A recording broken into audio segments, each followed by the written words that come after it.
Actor, comedian, atheist, Nobel Peace Prize winner. How are you, sir? I'm doing very well. But you spilled the Stockholm secret right at the top. But yeah. we'll pretend you didn't say it. Yeah. I mean, here's the thing, man. We are being held hostage by both parties. They are taking us to the same damn place. But you're buying into it. You're not part of the solution, Glenn. You're part of the problem. Then help me. You're giving them that there's only these two choices. Oh, no. All of the American people have to decide is they want a different choice and someone else can win. Penn. Nowhere in the rules does it say it has to be one of those two. Penn, I will tell you now. I mean, Jesus could come back before November, so I'm not making any promises. But I would bet almost everything I have at this point, there's no way I'm going to vote for one of these two clowns. And I am going to vote. I will find a third party.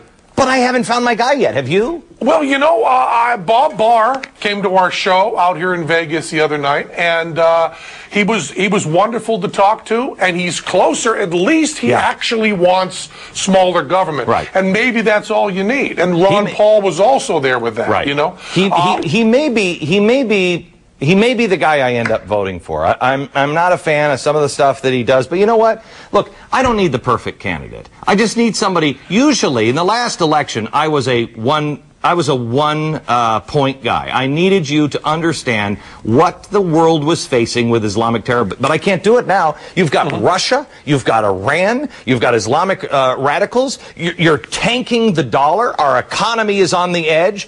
They're talking about nationalizing our financial institutions, nationalizing transportation. GM and the big three, they're too big to fail as well. Free speech with a fairness doctrine being including being expanded to the internet, and then nobody's doing anything on energy. Good God Almighty, where is somebody that can help us? I know, and it's you know, I always want to go back to the Jerome Horowitz theory of government. You know, Jerome Horowitz, better known as Curly Howard of the Three Stooges.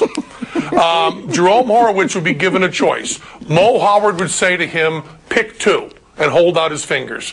And then Curly would pick two, and no matter which two fingers he picked, he always got poked in the eye. As long as you pick two, you are Jerome Horowitz. All right. You are Curly Howard. Okay, then help me out on this, because I hope to be sending somebody out to cover this convention with Ron Paul in Minneapolis. Yeah. Because I really, for the first time in my life, I am to the point where I cannot tell my children in 10 to 15 years from now, you know, if we all survive, that my fingerprints were on either two of these choices. I can't do it. So, yeah. But wait. When I read the blogs and everything else from, you know, the people who are, you know, involved with the Ron Paul convention and everything, I want to go and listen to those people, but there's about 10% of that audience that scares the living bejesus out of me. And what's the percentage of Obama and McCain people that scare the living bejesus out of you? Well, Obama people, 80%. Okay. McCain people, because, you know, they're all like, they're not really active. They're just, most of them are asleep. You know, they don't really scare me. So, so the Ron Paul people aren't doing that bad then, are they? With 10% nuts. Yeah, but like crazy nuts. Like I know. You're going to have that. Yeah. But I mean, what's your percentage in the general population when you walk down to Starbucks to get your cappuccino? What percentage of people in that Starbucks do you consider to be dangerous, crazy people? Dangerous, in Starbucks, 100%. Okay. Dunkin' Donuts, maybe 3%. 3%. Yeah. Okay. So 10% is not that crazy, that out of line. Sure. It's okay. Sure. You're going to have a few nuts, and you know, I want to just tell you, Glenn.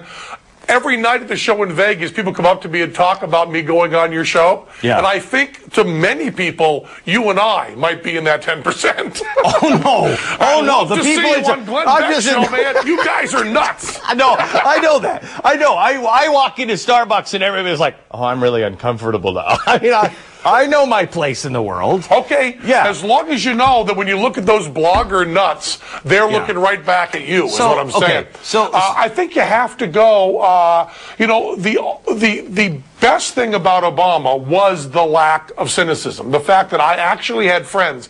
In the last 2 elections, I didn't have any friends who actually liked Kerry or Gore. Right. They just hated Bush. How do they feel? It was an entire party about hate. With Obama, even though I don't agree, there are at least people who actually like him, and that makes me happy because it's a little less cynicism in the world, and I believe that's always good. But I hate to be a cynic. I hate to be a cynic here.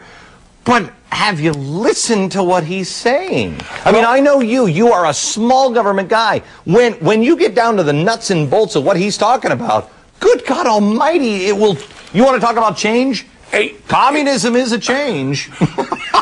All I can say is a drowning man will grab a snake.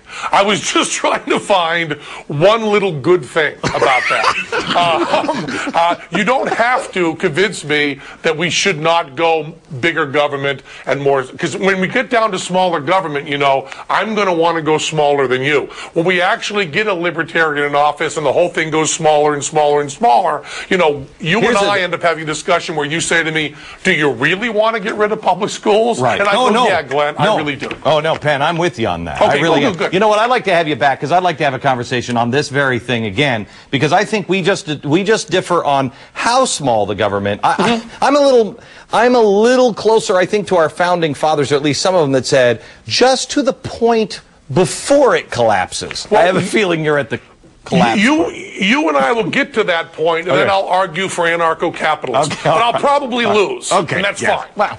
All right, Penn, thanks a lot. Now.